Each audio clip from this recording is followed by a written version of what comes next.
Vamos começar mais um episódio do podcast Prescrição Original, que é o podcast do Colégio Brasileiro de Medicina de Estilo de Vida, que tem o patrocínio do Curotel, que é um centro internacionalmente conhecido como longevidade saudável e prevenção de doenças. E aqui ao meu lado tem Pétria Chaves, escritora, jornalista, que vai conduzir aqui a nossa conversa com duas pessoas extremamente especiais como os nossos convidados. Prazer imenso estar mais uma vez aqui, doutora Camila. Hoje com dois convidados. A gente vai falar sobre arte, cura, escuta, mais do que nunca a importância de falarmos sobre medicina, a medicina junto com a filosofia, a medicina junto com a arte, afinal de contas, pilares também na medicina de estilo de vida que tem esse olhar mais profundo para quem está ali na frente da médica, do médico. E um dos nossos convidados para essa conversa linda que a gente vai ter agora na sequência, ele é palhaço, escritor, educador também, pós-graduado em Pedagogia da Cooperação, fundador do Laboratório de Escuta e Convivência, que é uma consultoria especializada em promover engajamento, diálogo e integração de grupos e equipes. Ele viaja o Brasil fazendo o pessoal aprender a dialogar e escutar, que coisa importante. Estamos aqui nesse nosso podcast com ele, Cláudio Tevas, querido. Bom ter você aqui. Felicíssimo de estar aqui. Muito obrigado, Camila. Prazer. Felizão. Quando você me convidou, fiquei super feliz. Muito Querido. obrigado. E ao lado do Cláudio vamos ter a Fabrícia Dias Maciel, que é médica gastroenterologista, que é mestre em hepatologia, vice-presidente do Colégio Brasileiro de Medicina do Estilo de Vida e há pouco tempo já se denominou artista colagista e usa a arte como instrumento de cura para os seus pacientes. Seja bem-vinda, Fabrícia. Ai, obrigada, eu tô emocionada. Ai, que lindeza. Quem não é fã de Cláudio, Ai, né? gente, eu Ai, estou aqui gente. tão emocionadíssima. Ela trouxe o livro dele, ai, que lindos. Eu queria começar essa nossa conversa num espaço de medicina, né? Aqui a gente tem duas médicas e tem o palhaço escutador Cláudio. Como é que você vê, Cláudio, a relação da construção de uma boa saúde? Qual é o peso da arte, o peso da alegria, o peso da escuta para a gente ter saúde de verdade? Você já parou para se perguntar isso? Primeiro, obrigado pela pergunta. Eu acho que quero escutar a doutora Fabrícia falando, ela que também trata disso, mas eu tenho a impressão e não acho que não à toa a palavra trata apareceu agora na minha fala, né, de tratamento, porque acho que a arte, ela dá vazão ao profundo do ser humano, né? Dá vazão às coisas que a gente nem sabe que precisa dar vazão. E ao se permitir isso, a viver a experiência artística, eu não estou falando do artista profissional, estou falando de todos nós, numa atividade que possa ser considerada arte, brincar, por exemplo, a gente pode falar disso, a gente está em dois processos, tenho a impressão, quero escutar vocês, porque eu não sou especialista, sou o palhaço do picadeiro, mas eu tenho a impressão que a gente trabalha em dois campos aqui, um de prevenção, porque a hora que eu consigo entrar em contato mais profundo comigo, talvez eu esteja conseguindo me entender melhor e ser alguma prevenção, algo que pudesse me adoecer, quanto num outro espaço mesmo de cura mesmo, que à medida que a gente vai colocando para fora, as coisas que poderiam ser somatizadas acabam encontrando no mundo aquilo que não cabe na gente, né? Não sei Sim. se isso faz sentido. Completamente. Faz muito sentido, né? Então, assim, eu parando para pensar, quando foi que a arte entrou na minha vida? Sempre. Eu tive uma casa que respirava arte. Meu pai era poeta. Então, assim, eu encontrei na arte desde muito pequena esse lugar de tranquilidade, de segurança. Então, tinha um palco em casa, né, Ramila? A Gente. gente se apresentava, a gente fazia sarau. Então, isso me fez reconhecer uma menina muito alegre que tinha muitas possibilidades. Eu fui exposta à arte muito cedo. Eu lia muito, meu pai lia muito. Quando eu fui para medicina, eu adoeci. É mesmo? Eu tive 2 Normal. burnout. Eu parei Durante a faculdade? Durante a faculdade. Eu acho que foi o primeiro sinal de adoecimento meu foi, eu parei de ler livros que não eram técnicos. Quando eu fui para o 3º ano de medicina, eu disse: "Eu não estou mais lendo, eu não estou mais fazendo arte, eu não estou mais indo para as minhas aulas".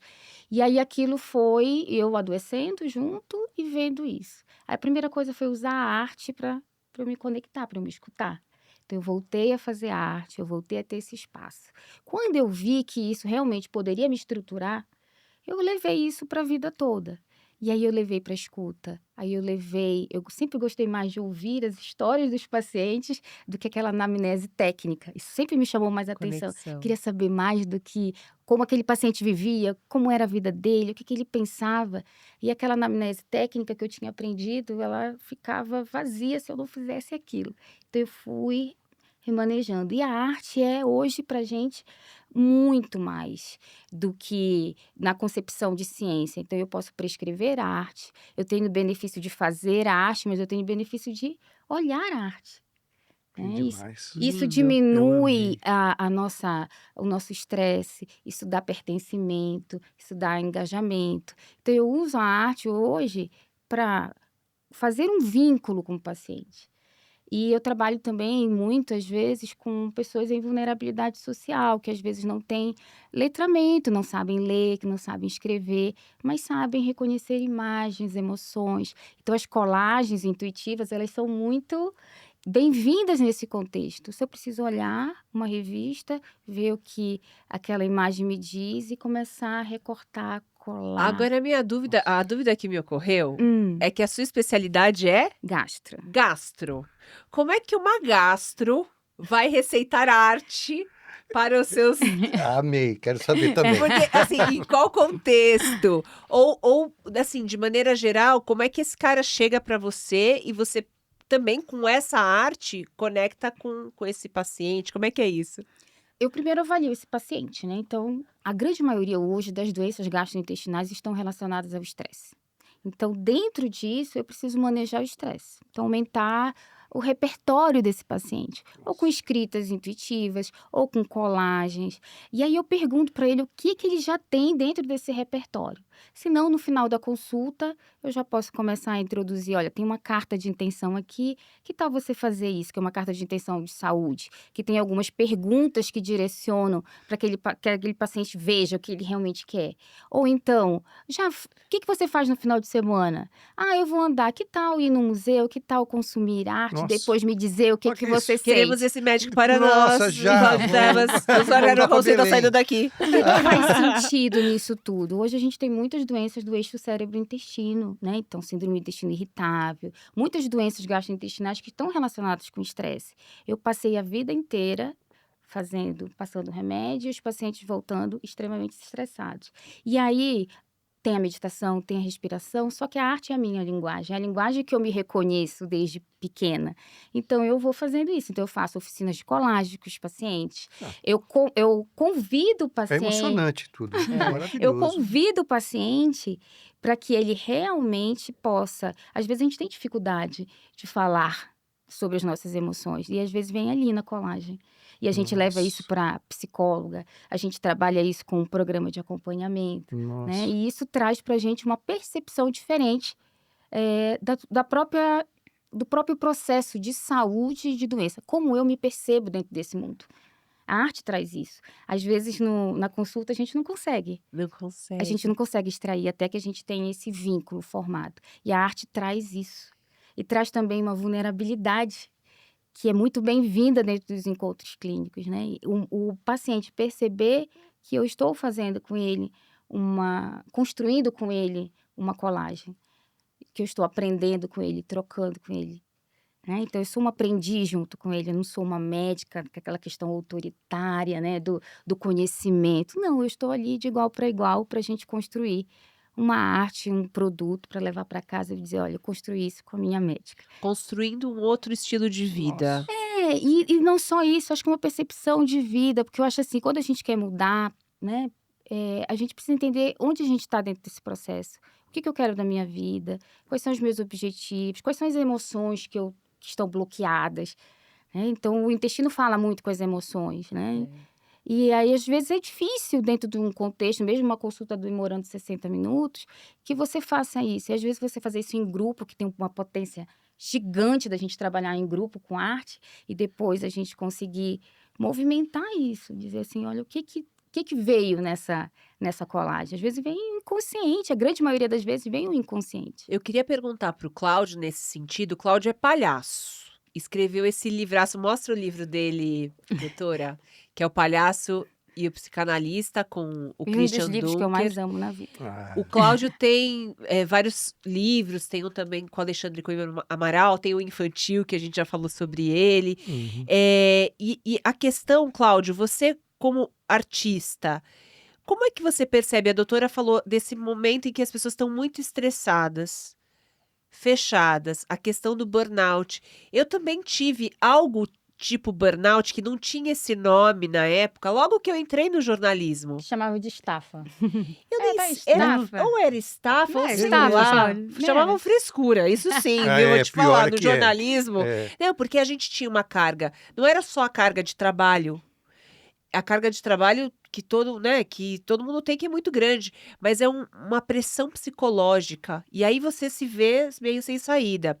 Então, nesse contexto em que nós estamos com esse pano de fundo de muita pressão, o burnout, estresse, o que a arte, você no palco, ou você nessas dinâmicas de grupo escuta, o que você percebe que a arte ela revela? Qual que é o atalho que ela faz para aquilo que a gente não consegue escutar com o intelecto? E a gente está muito no intelecto, a gente está muito no resultado hoje em dia. A arte, ela faz, assim, esse outro caminho, esse atalho. Como é que você vê? O que ela acessa que está faltando para a gente acessar? Eu acredito mesmo que esse viés da arte, do brincar, quando a gente vê uma criança fazendo bagunça, a gente fala, é muito arteira, né? Ela está fazendo É arte, né? isso mesmo. Ele de fato acessa outros caminhos, porque a gente vive numa sociedade que cobra tanto um entender na cabeça, né? Mas tenho para mim que tudo que o cérebro busca sentido, o coração aprende sentindo mesmo. Então, o brincar, a arte, ela faz com que a gente volte para dentro de si. Isso, a palhaçaria foi uma cura na minha vida mesmo. Porque a arte do palhaço é a busca por si. E para buscar por si, você tem que acolher empaticamente suas emoções e aquilo que a gente às vezes tenta não mostrar. Então, o brincar, a arte, falando aqui do viés da palhaçaria, ela procura fazer você mergulhar em si e expor aquilo. E à medida que você vai mergulhando em si, você vai encontrando outros caminhos que não os lógicos, outros caminhos que não os mais receitados, assim, como normas de Que o conduta, cérebro já sabe o que que é, o cérebro que já já sabe o está que é. condicionado a Você fazer. dá esse truque, né? Então você desestrutura a rigidez. Eu adorei quando você trouxe logo no começo, você falou, eu adoeci na hora que eu comecei a fazer. Aí eu voltei para a arte e me estruturei. Aí achei muito interessante que a gente buscasse para se desestruturar. E achei muito legal quando você fala assim, me Contrário. estruturei na arte.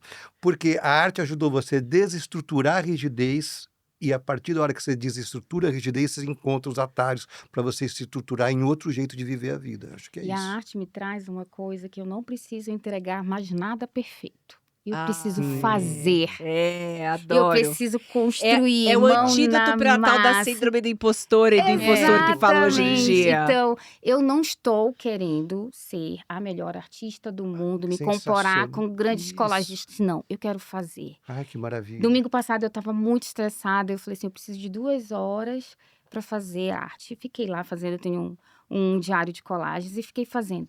E naquele processo, coloquei minha música sozinha, aquilo foi me organizando. Quando eu terminei ali, escrevi e falei, pronto. É tão bom a gente saber o que faz bem pra gente. O que faz a gente voltar para nossa essência. Então, a gente tem que aumentar isso. A gente tem que aumentar essa possibilidade do repertório dos nossos pacientes. O que E que isso ele é busca? saúde também. Porque em vez de Isso é procurar um saúde. remédio que se compra na farmácia, É. por que não? Eu prescrevo natureza, eu prescrevo arte. Por Ok. que não? Por que não usar o que é ancestral? Né? Nossa, maravilhoso. Por Pôr que do não sol usar? 3 vezes por dia. 3 vezes por dia não daria, mas uma vez. Adoro. Mas 3 vezes na semana, 3 vezes na semana. Três vezes na Assim, semana. por que não usar uma maneira de ser saudável, promover saúde? Falar o óbvio, mas que hoje foi perdido. É. E aí, o que a gente Nossa. faz com a arte? Quando a gente faz arte? A gente, autoconhecimento, presença, Super, escuta, super. né? E aí, sobre escuta, te interrompendo, eu queria fazer uma pergunta para vocês dois, com relação à escuta. né? Que é a escuta que faz a gente hoje se conectar, né, Cláudio? Como é que essa escuta, como você vê hoje nesse mundo caótico que as pessoas estão enlouquecidas, falando e pouco se ouve, pouco se escuta, e como a medicina do estilo de vida trabalha a escuta dentro do consultório, Fabrícia? Olha, caramba. A primeira coisa que me ocorre dizer, juntando um pouquinho tudo, é que quanto mais a gente tenta ser funcional na escuta, menos ela funciona. É.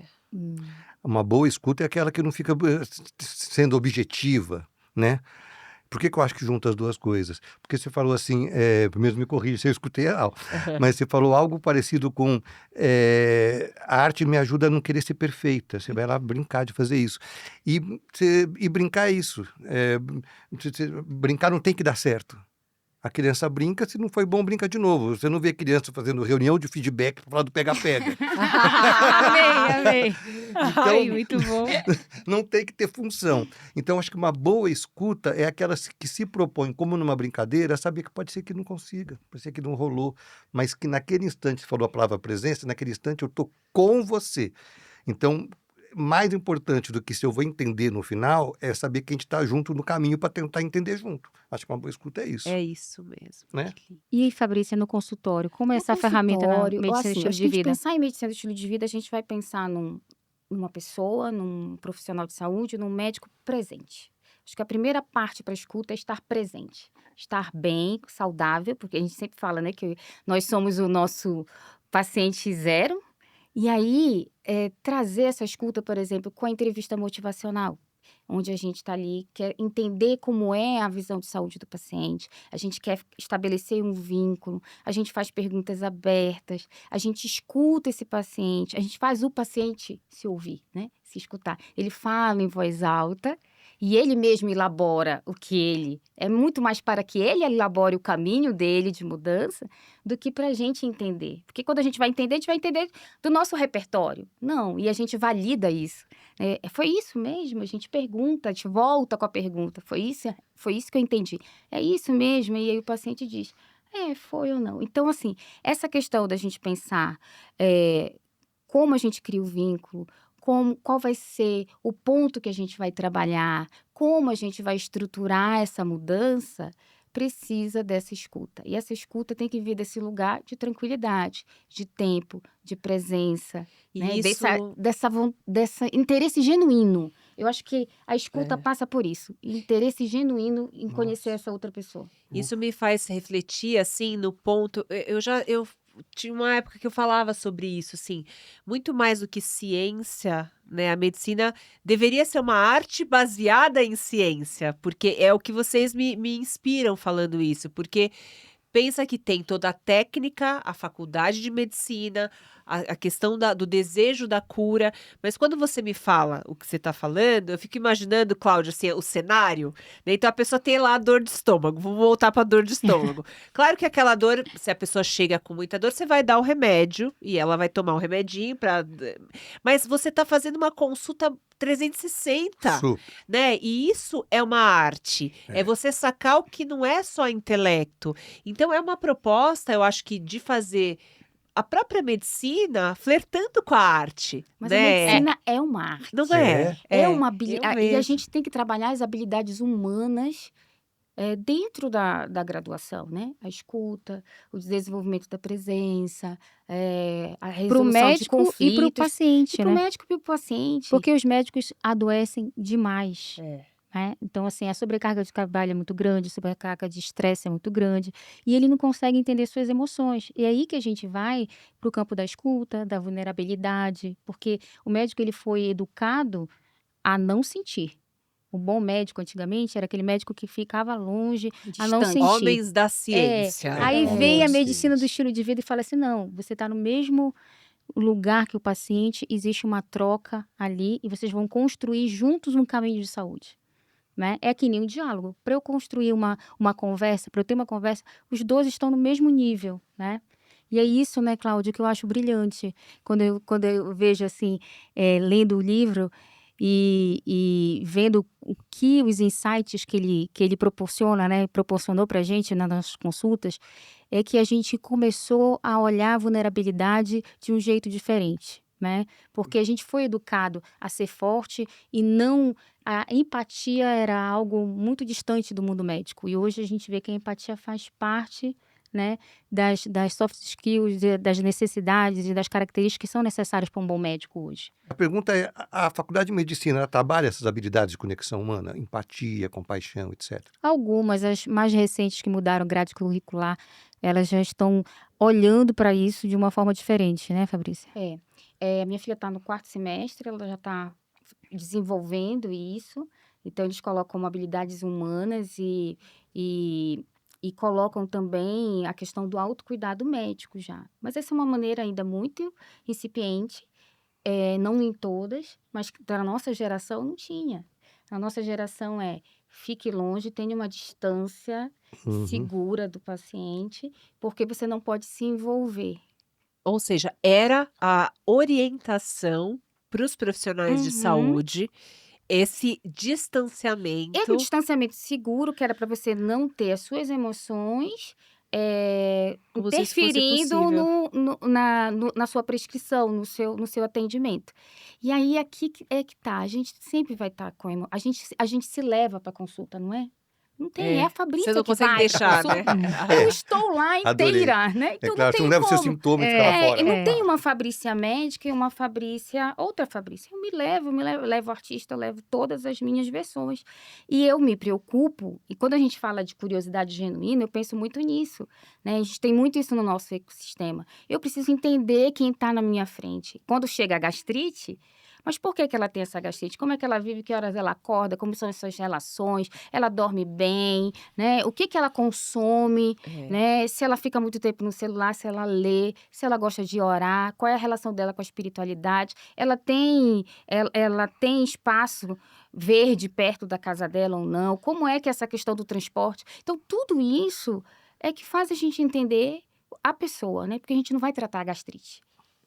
A gente não vai tratar a gastrite, a gente vai tratar a pessoa. E aí, na verdade, é esse caminho, né? Esse caminho de cura, que o paciente seja habilitado para entender seus sintomas, seja habilitado para entender o processo dele de adoecimento e de cura. Agora você estava falando que você até se emocionou. Por que Tô que você emocionado por que mesmo. você se emociona? Porque, graças a Deus, eu tive a honra de cuidar de pai e mãe nos seus despedidas, assim. Tô emocionado, de verdade. E foi muito difícil, porque muitas vezes, primeiro eu me senti só, desamparado afetivamente, mas muitas vezes percebia que os médicos e as médicas que apareciam no quarto tratavam da minha mãe como se ela fosse um sintoma e não como uma pessoa que tem uma história. Ela não tinha uma gastrite, ela tinha uma história. Dando o exemplo da gastrite.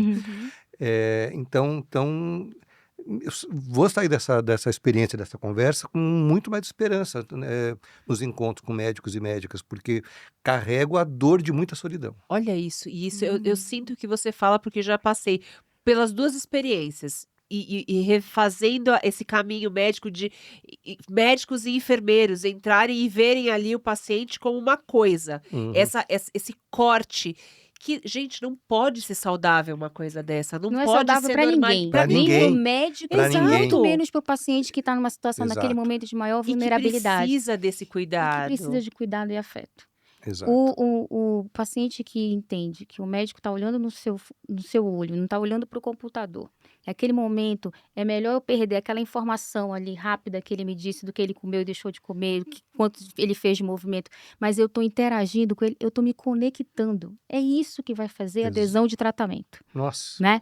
E aí, quando a gente fala, eu vou... Quando eu estou prescrevendo natureza, eu estou prescrevendo arte, pode passar na cabeça de quem ainda não sabe da evidência científica que a gente está fugindo do que é a faculdade, o que é o letramento em medicina. Mas não, a gente precisa de toda essa formação, mas a gente precisa também sair que isso por muito tempo não modificou o estado de saúde e muitas vezes de doença das pessoas. E que a gente precisa voltar a fazer o que era anterior, que é o estilo de vida, que é a escuta, porque a gente perdeu essa habilidade no mundo de hoje.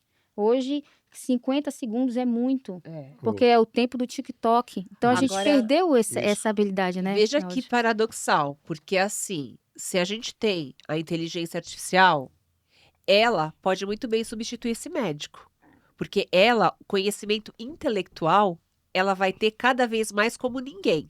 Então, se a ponte médica é para você prescrever, olhar, nem olhar para o seu paciente, o que vai diferenciar um médico é a sua inteligência humana, é a Su- sua inteligência ancestral, é a sua IA, que eu costumo falar.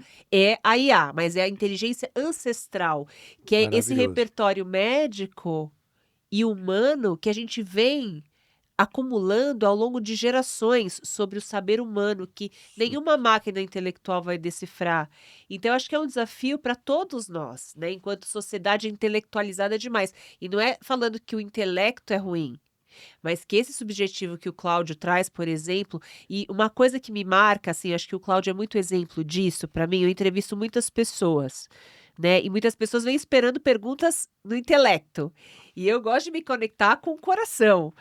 E você, Cláudio, você traz uma presença, ao mesmo tempo uma doçura, e junto com isso uma inteligência, você congrega isso que a gente, essa dança que a gente está falando, que hoje ela é tão necessária. Mas eu tenho a sensação que você não se deu conta, foi uma coisa muito natural, não foi uma coisa planejada, né? Gente do céu, pode acabar o programa agora. Obrigado por esse carinho. Não sei, você sem jeito agora. Ficou tímido. Tem uma coisa que me ocorre falar assim, essa dor carregada pelos médicos são perguntas que escuto como palhaço que dá aula para palhaço de hospital. É muito comum. Como é que faz para você não sentir a dor de cada quarto que você entra? Porque senão você não vai conseguir entrar nos quartos, né? Então, eu acredito que esse afastamento que o médico acaba tendo é com medo de sentir a dor de cada paciente, ele não vai Sim. dar conta. Ou de ficar exausto, Ou de né? ficar Sei exausto, lá. carregar. A experiência da palhaçaria me ensinou que tem uma palavra que você trouxe no começo também, Fabrício, acho que você falou alguma coisa parecida com humildade. Passa pela humildade, acho. O palhaço sabe que ele não vai ter condição de fazer nada além do que ficar alguns minutos com aquela pessoa. Mas que aqueles segundos que ele esteja sejam o melhor possível de contato humano verdadeiro. Ai, Porque que o cérebro lindo. da gente memoriza o que emociona a gente. Então, se aquela pessoa triste, num quarto de hospital, entra um palhaço, que ele sabe que não vai ter condição de curar a gastrite, o câncer, o que for. Mas se naquele instante o palhaço entra e cria um momento afetivo, que aquela pessoa triste é capaz de rir, não é um riso que substitui a tristeza. É um riso que ofereceu à tristeza outra forma de se expressar. Então, quando o palhaço sai, que seja um minuto no quarto de hospital, essa pessoa memoriza aquilo e transfere essa memória como esperança. Mesmo triste, sou capaz de rir. É isso que o palhaço faz. O palhaço não pode fazer nada. Então, acredito que uma boa Ele faz forma... muito, ele faz tudo, É. ele faz tudo que aquele Então- paciente naquele momento precisava, né? Conexão. Eu É acho isso. que é o maior desafio hoje, né, das relações humanas é a conexão. E quando a gente fala com um Conexão. médico, se a gente tiver conexão com o paciente, tudo muda. Eu tenho uma paciente que ela está tudo. emagrecendo comigo, né? E aí, meus pacientes têm meu telefone. E ela me mandou uma mensagem dizendo que ela tinha passado na entrevista de emprego.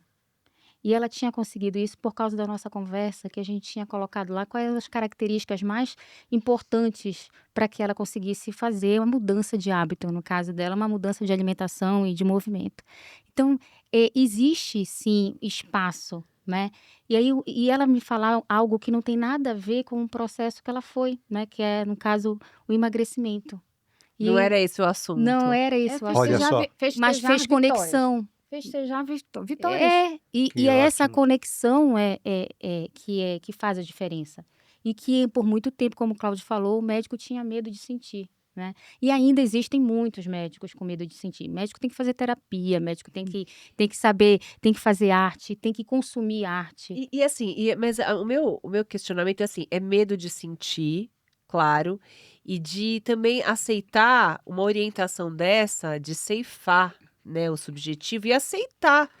E aí o corpo grita e fala não, porque falta uma parte de mim. É impossível você estar Por na isso que frente de médico outro. adoece. É por isso que médico adoece. Esse Nossa. era o meu Mas assim, ponto. os meus Nossa, dois que imagem burnout. fortíssima. Minha cabeça fez uma imagem. É. A palavra ceifar. Não O é? que a gente associa a ceifar? A morte. É. O que está morrendo nele? Para ele Pra ele conseguir Putz. ficar ali Não no pode dia a dia ser dele. assim. E assim, a gente tem que entender que a gente lida com muitas dores e com coisas que às vezes a gente não consegue mudar. Então, por exemplo, um paciente que vem comigo e diz assim, eu não estou conseguindo comer. A minha primeira percepção, ele está com disfagia, está com dificuldade de engolir. Aí depois eu continuo conversando com ele, ele diz, não, doutora, eu não consigo comer porque eu não tenho dinheiro para comer.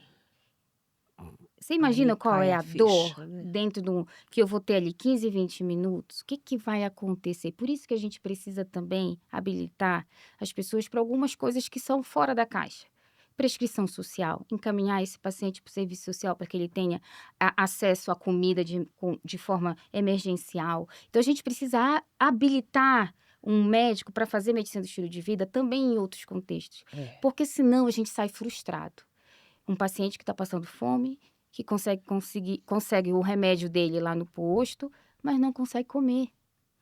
Não consegue o básico. E você não pode também se alienar dessa realidade dessa Exatamente. Então, como é que eu pessoa na sua mudo? Como é que eu frente. mudo Exato. a minha realidade ou a realidade da minha comunidade sem adoecer, sem realmente dizer assim, eu vou sucumbir a todo esse sofrimento. Mas aí tem a ver com o que o Cláudio falou, Exatamente. Você tendo da tem. humildade. E aí a gente tem que entender até onde a gente vai, até onde a gente pode ir, mas principalmente para onde eu posso explodir essa história, né? Que foi o que eu tentei fazer na vida, né? Então, trazendo essa questão dos determinantes sociais, levando isso para a saúde pública, para treinar outros médicos para trabalhar dentro desse contexto. Então, esse meu sofrimento que me levou para o meu primeiro burnout, né? Que eu adoeci por compaixão, por lidar com situações muito difíceis, para poder ressignificar isso e dizer, não, eu vou treinar agora outros médicos e para fazer prescrição social, para conseguir fazer isso de uma Pra maneira. serem sensíveis. Não, e para trazer repertório, porque às vezes não é porque não quer fazer, não sabe como fazer isso. Tem ferramenta para fazer isso. A gente tem estruturas dentro do SUS para esses encaminhamentos, mas às vezes as pessoas não têm esse Gente, acesso, né? é tão maravilhoso tudo isso, né? Só essa ideia de uma prescrição social. Nunca imaginei uma coisa dessa, que coisa incrível, né? Uf, E é uma transformação que é muito necessária. Se a gente fala em termos de SUS, né, do Sistema Único, a quantidade de pessoas que vão ser atendidas, né? A gente imagina, e mesmo os pronto-socorros pelo Brasil, que seja tanto o Sistema Único de Saúde quanto qualquer pronto-socorro em que a crítica ela é muito grande pelo tratamento médico, que você chega, o médico nem olha na sua cara e já te receita ali um analgésico, e nem sabe direito o que você tem, porque é um atrás do outro. Vocês acreditam que assim, essa educação médica, ela tem condição de mudar? O pressuposto médico do que é ser médico, ele estando tanto no SUS, tanto no pronto-socorro, tanto num hospital particular, tende a mudar? Vocês veem possível mudar essa filosofia médica? Eu acho que tem uma questão que é individual, que é como eu vou fazer meus encontros clínicos. A outra questão é como o mercado, É isso. tá? Porque é uma questão muito mais ampla. Então, assim, a questão de você pegar realmente e impor, que você vai atender 10 a 15 minutos um paciente, né? E uma questão de saúde pública. Investir em encontros mais longos reduz gastos. E investir em encontros mais significativos, vou pedir menos exames. Por quê? Porque eu não preciso disso. Então, quanto mais rápido essa consulta, mais exames são pedidos, porque eu tenho que ter alguma possibilidade de fechar Alguma esse moeda de diagnóstico. troca Aham. ali, Então, né? é questão de Já que eu tenho mercado pouco também, de tempo, tem que posicionamento, entregar né? alguma coisa. Então, assim, não é só o médico. O médico vai fazer isso dentro do consultório, mas o que é mais amplo? Quem é que realmente dita isso? Quem patrocina isso? Né? Quem é que paga essa conta? A gente sabe quem paga, são os mais vulneráveis. São aquelas pessoas que realmente têm mais dificuldade de acesso à saúde, porque não tem o básico. Mas quem patrocina isso? Então, se a gente não muda os patrocinadores desse mercado, a gente vai ficar achando que o médico é, sim, responsabilizado por Perfeito. toda essa Perfeito. estrutura. Ele não é. Eu tenho que, claro, pensar nisso, ter ferramentas para isso, para que eu também possa ter um melhor encontro clínico, sem frustração, e fazer o melhor pelo meu paciente. Mas não vai ser isso que vai mudar. Eu preciso de macro. Estrutura. Macro, é muito maior, né? É toda uma mudança realmente de sistema. E é isso que é difícil. Porque é isso que frustra a gente também, né? É. Porque a gente sabe que não vai ser fácil. Cláudio, como é que você viu essa história? Eu fiquei pensando aqui enquanto a Fabrícia falava e pensando nas tuas dezenas, centenas de experiências viajando o Brasil, encontrando várias plateias, talvez umas mais racionais, mais fechadas, Sei. outras mais abertas, que com o teu falar, as tuas propostas ali de escuta e brincar se abrem. Qual que e acho que talvez até fazendo uma ponte com os médicos mais abertos à arte, mas muitos ainda fechados. Como que é, assim, essa plateia? Quando que a plateia é fechada? Quando que a plateia é aberta? Como que você vê, assim, as pessoas mais ou menos permeáveis à arte? Olha, é tão desafiador, né, que passa pela escuta mesmo, né. Primeiro é considerar que, na minha cabeça, assim, não tem plateia. Tem essas pessoas que, nesse instante, formam esse coletivo que que a gente está chamando de plateia hoje, Conectados, né? conectado com cada pessoa, com cada, grupo, né. Considerar também que dentro de uma plateia grande tem muitas mini plateias, um cara que está mais triste aqui, outro que está feliz ali. Então eu tento no começo fazer algumas perguntas, tática e técnica mesmo. Perguntas ou algum estímulo para eu sentir onde é que está o movimento desse mar aqui na escuta do qual é o nível de desafio que eu posso dar para esse grupo. Porque se eu dou um desafio singelo, como vira para o lado e dá um abraço, por exemplo, mas o grupo não está preparado para isso, depois eu vou falar, pô, mas que grupo duro, mas na verdade eu que não percebi que eles precisavam de um desafio menor. Então eu preciso conectar com o que cada grupo está precisando para ir conseguindo fazer camadas para que depois eu consiga acessar um pouco mais de conexão humana mesmo, né. Tive experiência agora, eu estava em Vitória, estava falando antes de gravar, e com muita honra eu fui convidado para fazer palestra para os promotores e promotoras e procuradores e procuradoras do estado de Espírito Santo. E é um grupo muito, endurecido normalmente, porque são pessoas que têm muita responsabilidade e muito poder. E aonde tem muito poder, existe também essa dificuldade em achar que eu posso brincar sem me, Sem perder, vulnerabilizar ou fragilizar o meu status de poder, né. Então, foi bem desafiador. E eu fiquei com a sensação de que talvez não tivesse acontecido na potência que teria acontecido. Mas acho que eu que estava errado, porque no final uma pessoa veio falar comigo que tinha sido muito boa a experiência. Então também tem a ver com você calibrar, assim, o que é a sua expectativa e o que o grupo pode te dar. Acho que tem a ver com isso. E tem a ver com você também estar aberto ao que porque não é porque a gente se propõe à arte Isso, que aquela pessoa na nossa frente ou o público vai responder e vai amar a gente, vai e abraçar a gente, né. exatamente, exatamente. Porque se a pessoa cria uma armadura, quem sou eu para falar para ela tirar? Porque ela colocou uma armadura que ela deve ter levado umas burdoadas da vida para pôr. E ela sabe o porquê que E ela ela colocou. sabe o porquê, eu não sei. Então, se eu conseguir abrir uma frestinha do elmo para poder olhar para ele e fazer tchauzinho, já estou feliz, né.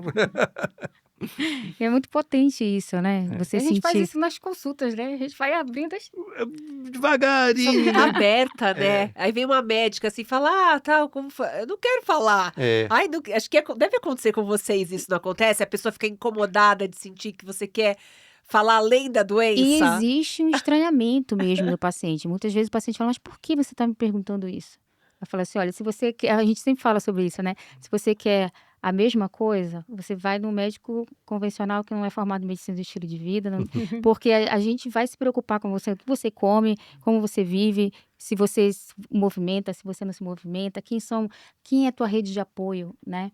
Muitas pessoas só têm a rede de apoio paga. A gente precisa ter uma rede de apoio afetiva. Isso faz uma diferença muito grande no processo de saúde e doença. Ter alguém com quem contar, né? Se conectar. E aí, se você se conecta, você tem a vulnerabilidade, que é algo que hoje as pessoas vão para o caminho oposto, né? Sentir hoje, muitas vezes é visto como fraqueza, oh, né? E é isso que eu queria perguntar pro Cláudio, com relação a esse sentimento, né, de fraqueza e vulnerabilidade. Você fala muito de vulnerabilidade sempre. O que você vê hoje com as pessoas, com esse contato, como a Pétria fala, com várias pessoas? As pessoas estão preparadas para esse momento de vulnerabilidade? acho que em geral não, né. Acho que em geral não, porque ainda é associado alguma coisa eu vou perder. Ainda mais no mundo que a gente sempre acha que o outro alguma Vai ameaça levar tem, alguma coisa. vai levar alguma vantagem, né? Mas nada me tira a ideia de que uma boa forma de lembrar, de trabalhar a vulnerabilidade é lembrar que a gente vai morrer. E que a hora de falar eu te amo é agora, a hora de chorar é agora, a hora de estar junto é agora. Então, acho que uma boa forma de trabalhar a vulnerabilidade é a gente trabalhar a memória de que enquanto a gente estiver aqui, o que a gente pode fazer para ser bom junto? Porque é isso que vai ficar de memória. Contei que cuidei de pai e mãe nas suas despedidas e de irmã também, que morreu muito nova de um câncer. O que fica é a possibilidade de elas construir histórias juntos. E para construir uma história junto, a gente tem que se vulnerabilizar. Para aquele instante, a gente está de coração junto. Então, implica em se vulnerabilizar para encontrar de coração com coração, para criar essa memória que fica, né? É humildade. Acho que Assim, e eu vejo essa questão da humildade, e as pessoas confundem tanto, né? Acho que a gente vive hoje num momento de tanta palavra, é rede social, é opinião, muita informação. Eu costumo falar isso, é tanta informação que você aí às vezes se sente até desinformado. Pensa bem, né? Tá sempre perdendo alguma coisa. E aí começou a vir essa ideia de vulnerabilidade, da nossa vulnerabilidade, que eu associo muito pelo que você falou aqui, pelo que eu venho pesquisando também sobre nós humanos, que é uma condição de humildade mesmo, da gente ver quão pequeno a gente é é diante desse mundo isso. e dos mistérios da vida. Mas às vezes, Cláudio, eu vejo que as pessoas estão confundindo. Outro dia falaram assim pra mim: ai, qual foi seu maior fracasso? Eu falei, gente, eu sou tão nova, eu não tenho fracasso. Eu falo assim, fracassos são minhas pequenas invejas, minhas pequenas gulas, minhas pequenas coisas horríveis que eu tenho no dia a dia. Porque isso a gente tem, né? A gente é humano. Então, É esses isso. são meus pequenos fracassos. Agora, confundir vulnerabilidade com fracasso, olha onde está indo a A coisa. conexão, né? Não é Dessas sobre duas. isso, não é sobre Total. sucesso ou fracasso, não é sobre ter onde chegar. Super. É só sobre ser humano, não é isso? Exatamente. Tem um amigo, Márcio Libara, ele é um puta de um palhaço. Falei um palavrão, tudo bem. Ai, Vulnerabilidade. adoro. Foi o meu fracasso. O Márcio, ele é um cara incrível. Ele fala que a gente tem que assumir o nosso lugar de falha, É, né? muito É bom isso. É isso. muito bom. E É. eu acho que tem a ver com isso. A gente, pro palhaço, o palhaço ele vive do tropeço, do erro. Então, para mim, o fracasso do palhaço é não saber falhar. A gente falha. Agora, a hora que eu começo a negar que eu falho, aí eu posso dizer que eu esteja fracassando em algum lugar de humanidade meu, assim, né? Eu tô vendo aqui a Fabrícia com o livro. E aí, Fabrícia, tem uma parte aí que tá marcadinha. Eu adoro ver os lugares marcados dos livros. Ai, que delícia. Adoro, adoro. Esse aqui, eu acho que foi o que mais me tocou, que é aprender a lidar com o silêncio. Dentro dos encontros, né, dava uma angústia quando o paciente às vezes pausava. E aprender a escutar esse silêncio, dar tempo para esse paciente elaborar, né, ou uma pergunta, ou uma emoção. Então, hoje eu vejo isso com uma forma de escuta muito profunda. E começou aqui. O vazio é o espaço interno onde o silêncio age. A arte da escuta poderá ser comparada à arte da produção de um vazio. Um vazio que nos tira do lugar e permite o movimento. O vazio que resta quando tiramos nossas vestes, nossos papéis e nossas identidades. O vazio que se manifesta como silêncio ou incerteza é o ponto de partida e de chegada para a fala do outro. O vazio é, antes de tudo, um lugar oferecido ao outro para que ele te habite. Que lindo isso. Lindo, né? Quando você escuta o outro, está dizendo para ele: eu tenho um lugar para você em mim. Que lindo! Querida. Isso aqui Obrigado, muito é, assim, de uma profundidade. E, assim, eu leio isso para meus pacientes, sabe? Eu leio, indico livros. E, às vezes, a gente tem tanta dificuldade de lidar com os nossos silêncios, né? Não só nos encontros médicos, mas em casa. A gente sempre quer dar uma opinião, a gente sempre quer retrucar, a gente sempre quer dar, né? Sempre quer dar a última palavra. E esse silêncio, ele é tão poderoso, né? É Pra elaborar. remédio. Nossa, Eu falo que o muito silêncio é bom. meu É remédio. muito bom. Ufa, Mas é é lindo. verdade. Sabe? Terapêutico. É É terapêutico. muito. Aguentar nossos silêncios, Teu né? livro, né, Requer Pet? autoconhecimento, né? Teu livro. E a gente trabalhar isso dentro do consultório, né, é muito poderoso, porque geralmente a gente já interrompe o paciente, assim, 16 segundos a gente já faz outra pergunta. Tem um É. estudo colocando isso, né? Então, poucos segundos. Então, a gente realmente deixar o paciente pausar, ter o seu silêncio, isso daí traz pra gente uma elasticidade, uma flexibilidade de escuta. Isso é Olha, escuta, né? o paciente ele dá uma importância muito grande quando ele percebe que você não tem pressa para o escutar. Super. Eu acho que É outra qualquer ser humano qualidade de outra escuta. E em e qualquer você está relação, né? disponível, né, em qualquer relação. Você vê que você não tem pressa, que você está ali, né, com clareza, consciência, no momento, mas ali no consultório médico, utilizar isso é muito potente, porque ele está acostumado a entrar. Tem paciente que entra rápido e senta É. muito rapidamente, achando que ele tem pouco tempo, né? E já vai É, sair. eu me identifiquei um pouquinho agora, sabe? E aí, quando ele vê assim, olá, vai conversar e que você demora, que você está olhando, que Ele você fica, demora. acha estranho. Ele acha estranho. E a gente já passou a ter por essa fase, porque as pessoas já sabem que a gente faz numa medicina diferente e já buscam isso. Então, são pessoas que estão buscando o diferente, né? E eu vejo que cada vez mais a nossa sociedade, ela está mudando e nós médicos e as pessoas que trabalham com a saúde, elas precisam se adequar a essa nova necessidade. Que depois da pandemia, antes era a cultura da doença, né? É. Hoje a gente está na cultura da saúde. As pessoas estão indo ao médico antes de adoecer. É uma mudança de paradigma. E isso é muito importante. Porque você está indo para ficar melhor. Não quando eu estou doente, quando eu estou precisando de ajuda. Claro que isso em diversos universos, né? Doutora Camila, quer perguntar para o Cláudio sobre a prescrição dele? Vou. Cláudio, o nome do podcast é Prescrição Original. Então, Sim. assim, Então, a prescrição convencional médica é de medicamento, né? E a prescrição original é o contrário disso. O que você prescreveria, né, para realmente melhorar a saúde e o bem-estar das pessoas? Putz, eu sou suspeito, porque eu sou feito de cabeça, corpo, membros e brincar. Faz parte do meu ser o brincar. Então, eu recomendaria fortemente brinque. Ai, que lindo. Brinque, mas brinque mesmo. Brincar é muito importante. E você, de Fabrícia?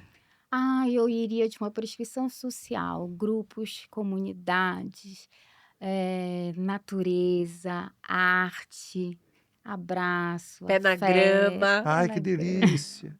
Que delícia! Comida ancestral, comida de vó. Ai, Ai, que gente do céu! gostoso. Eu fiquei com uma... Quero isso Eu quero, agora.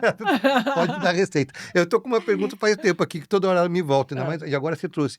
Em algum momento você falou encontros em grupo são muito bons. Aí porque é consulta em grupo?